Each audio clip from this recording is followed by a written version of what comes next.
খালি একবার মেয়ে এই কথাটা কোনো পুলিশ যদি কোরবানির ক্ষেত্ৰত কোনো তার দাদাগিরি কৰিব যায়, ৰাইজে টেলিফোনৰ যুগ, ৰাইজে পটককে তাক বান্ধি মোক খবৰ দিয়ক, মই যাই তাত সেই পুলিচটোক তাতে কোৰবানি দিম।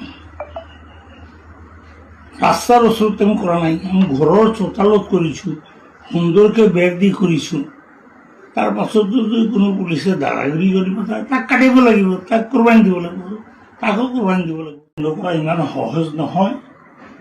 যিসকল ব্যক্তিয়ে ফাল্টু কথা কৈ আছে দেখা যাব। ধুবুরী জেলার পশ্চিম বিলাসীপাড়া বিধানসভা কেন্দ্রের প্রাক্তন বিধায়ক আলী আকবর মিয়ানকে গ্রেপ্তার করেছে অসম পুলিশ। তার বিরুদ্ধে অভিযোগ, তিনি কুরবানির সময় পুলিশ বাধা দিতে এলে তাদের কুরবানি দেওয়ার হুমকি দিয়েছিলেন। এই উস্কানিমূলক ও আইন শৃঙ্খলা বিঘ্নিতকারী মন্তব্যের ভিত্তিতে বিলাসীপাড়া থানায় একটি মামলা রুজু হয়। গ্রেপ্তারের পর প্রাক্তন বিধায়ককে পুলিশ হেফাজতে জিজ্ঞাসা করা হচ্ছে। সূত্রে জানা গেছে, তার বিরুদ্ধে ইতিমধ্যেই একাধিক বিতর্কিত মন্তব্যের অভিযোগ রয়েছে। এই ঘটনাকে কেন্দ্র করে রাজনৈতিক ও সামাজিক মহলে তীব্র প্রতিক্রিয়া দেখা দিয়েছে।